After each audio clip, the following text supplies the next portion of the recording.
Hey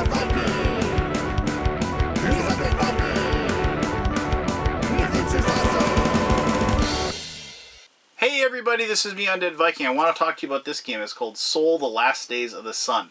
I first became aware of this game as I was walking by a table at BGG-Con where it was set up and people were playing it. And I was just taken by the massive amount of color and the cool looking bits and the pieces that they were playing. And then I actually kind of watched the game being played and I asked a few questions and I found out about the theme, which is like basically the end of days scenario of the Earth getting ready to explode and everybody racing as fast as they can to try to escape before that happens. And I had played, I remember there was a game a long time ago, this is like, 7 or 8 years ago, a game called Supernova that I had the kind of same theme, and I've heard of games like this before. It's kind of got that like Survive-esque thing going on where, it's like you have to race to be the first person to live, if you will. And I've always kind of dug that. I love that race against time, and as I kind of delved into the mechanisms of the game, I realized this was something kind of special, and I knew it was going to be one that myself and my game group were going to have a lot of fun with. So I'm going to show you how to play the game. It's going to take a little bit of time. There's a lot of stuff, a lot of moving parts, and a lot of different options you can do, even though the game has a very, very simple rule set. It's like it's deceptively deep and deceptively complex. So let me show you how to play Soul, and then we'll come back here and I'll tell you more about what I think of this game. This is Soul: Last Days of a Star, and I've gone ahead and set up a 3-player game. I'm going to walk you through what you can do on a turn and how the game is played and the basic mechanisms, but I'm not going to show you everything. I'm just going to try to give you a real good base of how the game is played. Alright, so as a 3-player game, you're going to use this board. This board is for 2 to 4 people. There is a 5-player board that has more spaces, so you don't run out of room really quick. But in this case, we have a 3-player board. And each one of these motherships, this main item that each person has, is going to be placed on this outer ring of the board. And you might be saying, whoa, that's cool, they're flying around. It's like, no, actually, they fly around like this. So they're not like the classic Klingon bird of prey, if you will, moving that way. I don't know why, that's just the way it is, and I think it's kind of cool. You probably can't see it, but there's these little arrows here that show that this is the direction that we go around the board. You determine the first player like you would in any game, just randomly, however you want to. I think the rules state whoever has been closest to the sun would get to be the first player. So I guess if you're playing this and you're an astronaut, you can always be the first player. But regardless, whoever the first player is, you put the most space between them and the next person on the track to show, because when you done during your turn, you will move your mothership anti-clockwise or counterclockwise around the board, and then the next person will go like so and like so. And that's a really good way for you, as you're watching the game played, to know who's up, whose turn it is, because they're going to have the most space between them and the next mothership. Now that's actually kind of a method to the madness or whatever, because of the fact that your mothership is going to be spitting out these little ships that are called sun divers, and these are like basically, for lack of a better term, these are your main workers, if you will. They will be going out, they'll be building sun bridges, they'll be building sun stations, and they will be harvesting energy for you. And as they get activated and used, they'll come back to your mothership, and then you'll have to activate them and send them out again. So you'll have situations where, yes, you'll spit out some of your sun divers here, but then later on, you're going to be over here and you're going to be spitting out sun divers. And so, as the game progresses, you're going to have your ships all over the place, all over the board, and you kind of have to plan accordingly, if you will. Now, as I said, each player has their sun divers, and those sun divers are going to build buildings for them, or basically they're going to be building foundries and transfer stations, things like that. And I'll explain what those do in just a second. But you can use everybody else's stuff. But when you do use somebody else's, sun bridge or a foundry, when you use that, you give them, a bonus, if you will. You give them, like you're basically kind of giving them points or giving them like a free action, if you will. Because on your turn, you only get to take one action. And so when you take that action and you, like, say, activate somebody else's building, you're going to be giving them a bonus, and they're going to be able to, like, kind of activate the building as well. And so, possibly. And so you're kind of giving them a free action, if you will. So it's kind of a risk, like kind of a weighing in, you know, whether it's worth it or not. So anyway, before I step any further, I want to make one comment just about the looks of the game. This is a game that, even though the pieces are kind of abstract looking because they don't have pictures on them, or they aren't highly detailed minis. The really cool thing about this, one, I love the way that it looks. When you have a 5-player game and all the pieces out and everything like that, and it's all cluttered with everybody's creations, it just looks really, really cool. And there's pictures, you can check it out, and I would strongly suggest doing so. But the thing is that the designers of the game could have very easily just had everybody have the same looking ship, the same looking everything. But they didn't. They went to the trouble of making sure that each and every faction, each and every player had a different looking ship. I mean, you can just tell. I mean, like, these ships don't look the same. I mean, they have their own distinct flavor, if you will. And that flavor carries over to all of the different pieces of that particular like faction, if you will. Like the green player, their stuff looks kind of organic, you know. This is a transmit tower, and I'll explain what that does in a little bit. Purple has this kind of like jagged, almost chess piece looking style to its things. Like the black player has like these jagged, kind of almost black flame looking, you know, transfer towers. Like even the sun divers, and like the black, and here I'll show you one of each of these. So the sun divers for each you know, it looks distinctively different, you know. And the thing is, like I said, it could have been so easy for them to just, you know, make it generic and everything is like a cube or whatever, but they didn't, and I applaud them for that design choice. I mean, even the scoring markers are distinctive and different. You know, like, you know, black has that little curlicue. They have this jagged hexagon, and once again, that like kind of organic, like looking green, like player marker there. So I wanted to make sure that I pointed that out. I think that's really, really cool. But anyway, so on your turn, you get to take one action, and and your action is going to be to move, to convert, or to activate. At the very beginning, you're going to be doing move actions, because move actions allow you to launch your sun divers and get them out onto the board. Once your sun divers are on the board, you can then convert sun divers into buildings, and then once or stations or bridges, basically, is your two options. And then once you have stations and bridges out there, you can then use your sun divers who are on those locations to activate. And so that's the three different things you can do: move, convert, or activate. Now along the way, when you activate or interact with the sun, where, you know, in one of these three levels here, that will cause you to draw these cards, and those cards will have one of the 5 suits. In this case, since there's 3 players, we have 5 suits.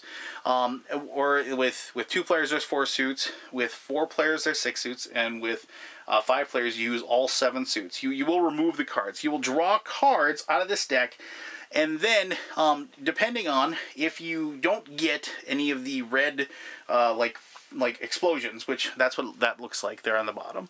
If you don't get a red explosion, you don't have to worry about this track as slowly the sun spirals into supernova-dom. But then you'll get the option of holding on to one of the cards, and then there's these special abilities that are over here, and those are chosen before the game. The blue information on there, like, those are kind of like the beginner cards. I just put those out there. But basically, you have a card that you're able to use that breaks the rules. We've all played games with cards that just kind of tilt the rules in a different way. You do have a wide variety of these cards available to you. There's tons of them. You can pick them randomly.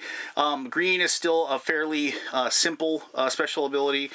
Yellow, it gets a little bit more interesting, like teleportation or, you know, chain reactions, things like that. But when you get to the red, which of course I enjoy, red allows you to start messing with other people. And so the game, then it's like, as I say, instead of just building your own garden and doing whatever, you're stomping on the other gardens as well. I mean, like, you're able to exterminate, you know, players and things like that. So, I mean, just keep that in mind. I didn't bust out like the super in-depth fight against each other. But like, of course, after I played the game a few times, that's the type of game that I enjoyed playing, the one where you actually start working against each other.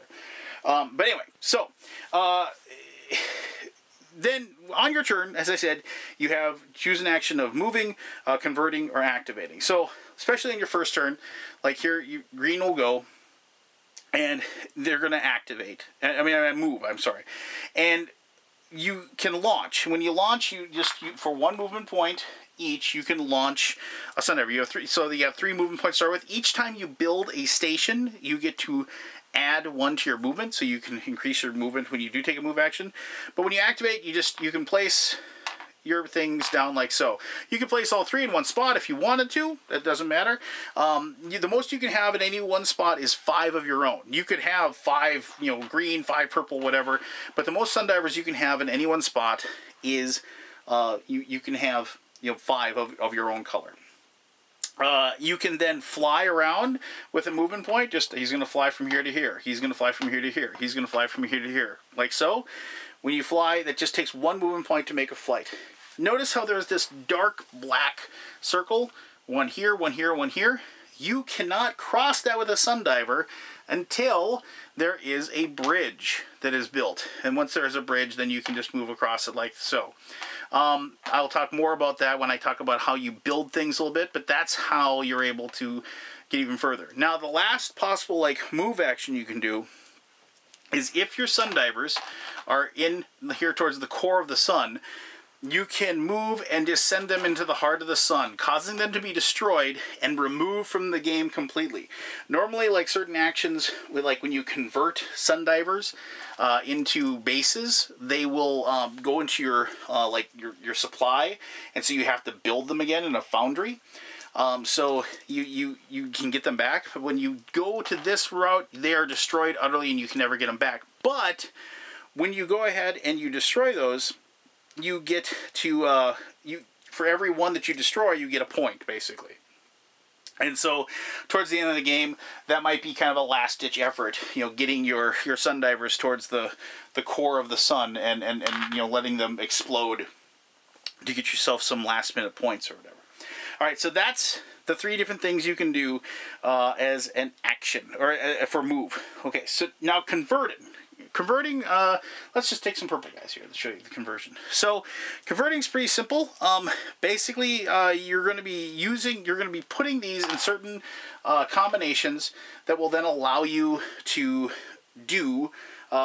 create certain things. So, if you want to build a bridge, if you want to build a solar bridge, you have to have 1 Sundiver, 1 up and down like that. So basically, so they're one on top of each other, basically. And then, when you convert, you can go ahead and convert and build a sun bridge in the spot below them. You could build it there or build it there. And when you do a conversion, as I said, you take those and you put them back in your supply. You do not put them back on your player board, like with an activation. When you activate things, you will then go back onto the player board, but not with a conversion.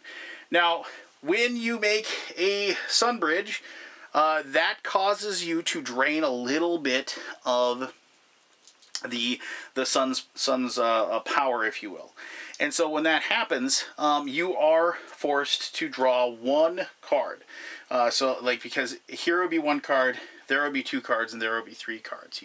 Whatever spot your bridge connects to the lowest spot, then you will draw cards. And there's actually a little handy table over here that would help you, lets you know as far as how many of those cards or whatever that you draw. That's kind of helpful and gives you that information. But so that's what happens when you do that. Now, anybody can use that bridge. So if Black had a Sundiver here and he decided to travel, he'd go that way. But if he used your bridge, Purple's bridge, they would get an energy. And they don't take it from the player, they just get one from the supply. You get 1 free energy to place in there. So it can be cool to build some bridges that other people can use, because if they use them, they're giving you energy, but you're also helping them. If you use your own sun bridge, you don't get any energy. So you can't build a sun bridge and then use it yourself as for that purpose.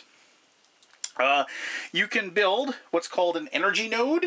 An energy node is if you have two of your Sundivers like so, you then combine them, and the spot in between them, you place an energy node. You place that down like so.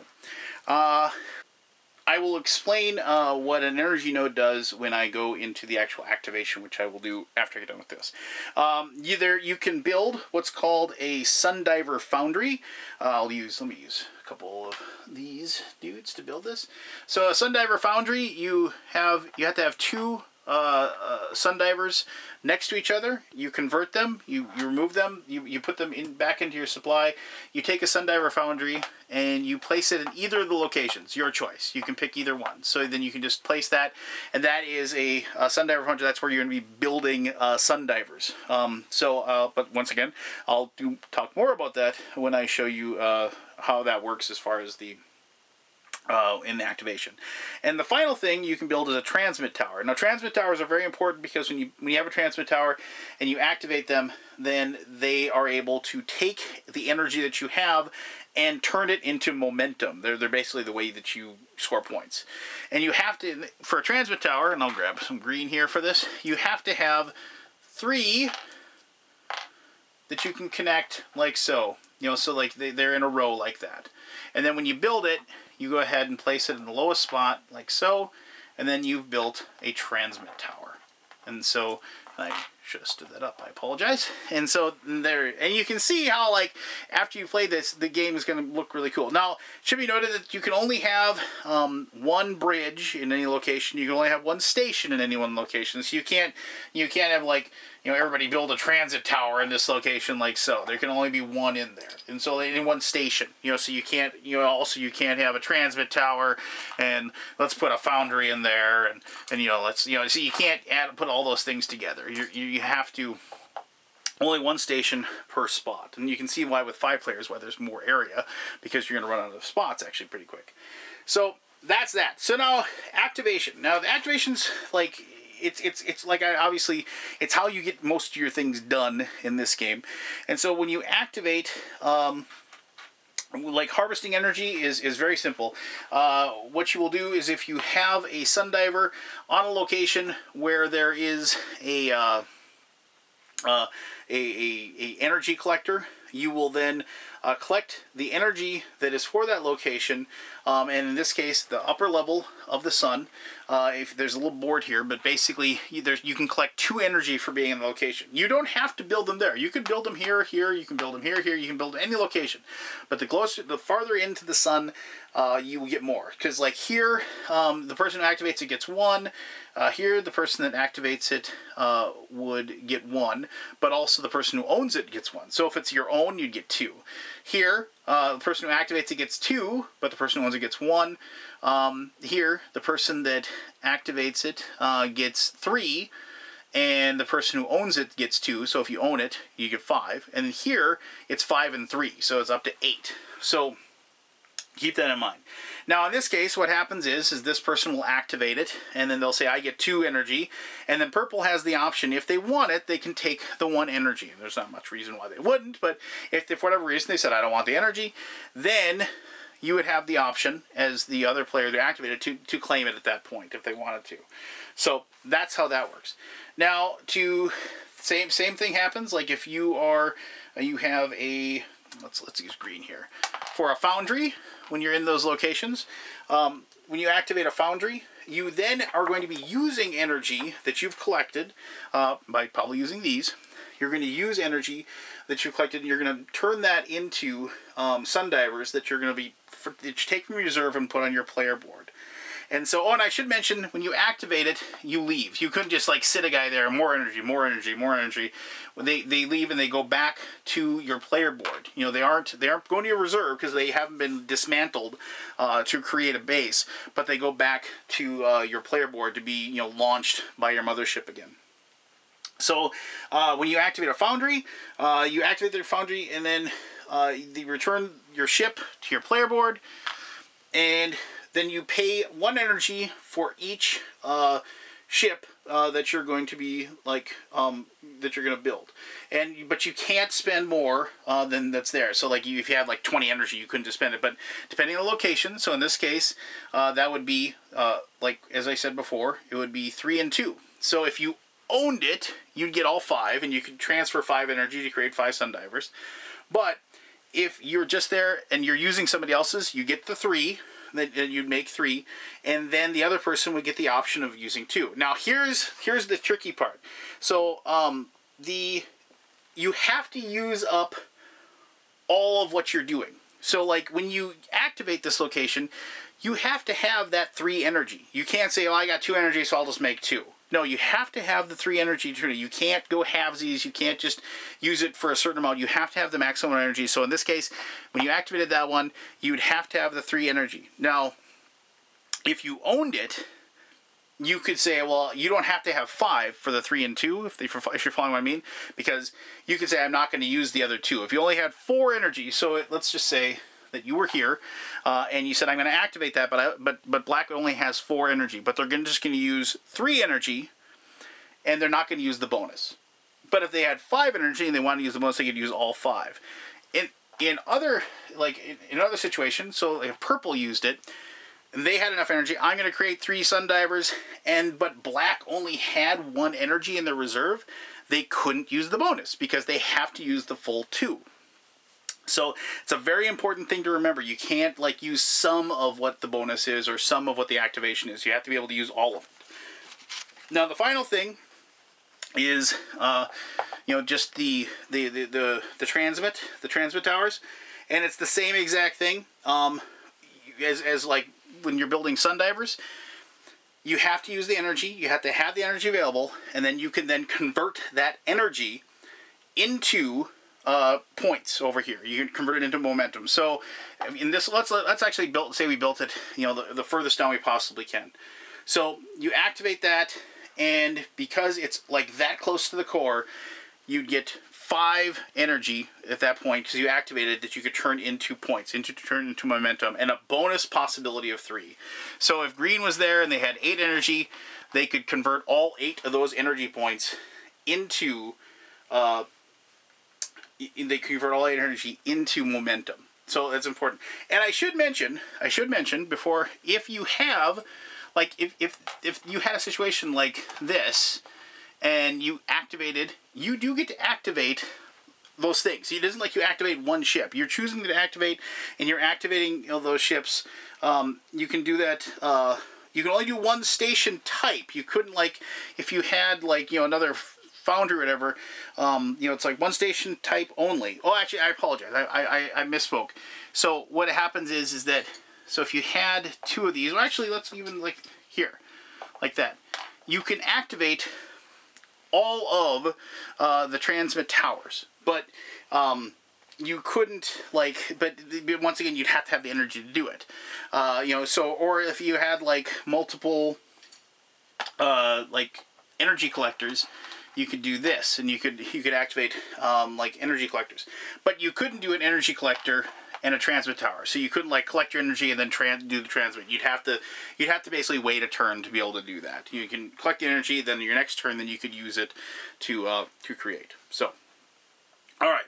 So, but the big thing is, for all of those situations, anytime that you are using anything that's that close, you are going to be drawing cards. And so if you had a situation where you used both of those in that situation, because you've done that, that is because it's next to the core, you're drawing 3 cards each for each. You draw 6 cards out of this deck, and then you would, like, if you got any of the solar flares, you'd move that further down the middle, and then you'd pick 1 card if you had a spot open on your player board to keep, so you'd have a special power. Or if you had one on your player board, you could get rid of that and then save it for a later time. Now, if you get, and then let me just actually draw like 6 cards at the top. See if I get unlucky. 3, 4, 5, 6. So let's say green did that and activated. We take the top 6 cards, and here's an explosion right away at the beginning. But they'd have these other cards that they'd be able to pick one of these, and they'd save, including the red one. They could choose that and save, like, because they actually procreate. Place a reserve Sundiver in all spaces that contain 2 or more of your Sundivers. That's actually a pretty good card to have. So they're probably going to plan on saving that one, maybe. And but when this occurs, any stations that are located in the upper core, not inside the sun, but in these 2 spaces, activate automatically. They don't cost anything to activate. Anybody who's there, they get to use them, and they get to use them to their fullest potential. So that's kind of a cool thing, because basically a solar flare, this giant expanse of energy, and then people get to activate that. The bad thing is that anybody that has 13 or more energy on their mothership loses half rounded down. So, you know, there's a giant explosion. You activate the things, but then you get to, you know, and if you've been hoarding your energy for a certain time, that can actually come back and bite you on the rear end in that situation. And then, of course, obviously, you click down on the track over here for each card. So eventually, what will happen is the last spot will be picked, and you'll get down to the bottom. When that happens, whoever has the most points will then win the game, because they were able to escape from the sun, and everybody else is unfortunately killed. And so it doesn't matter how many points they have, because coming in second just means that you died last, if you will. So, so there you go. So that is Soul. You should have a really good idea of how to play the game. I've had a lot of fun with this. This is definitely one of those games where each turn is kind of an agonizing puzzle, where I've tried to figure out and maximize what I'm doing.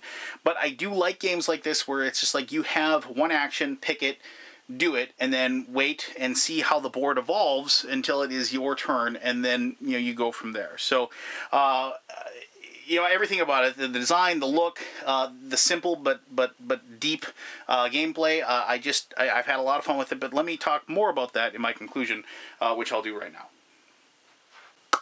All right, thank you very much for watching the rules section of the old Soul Last Days of a Star, or a Sun, or whatever.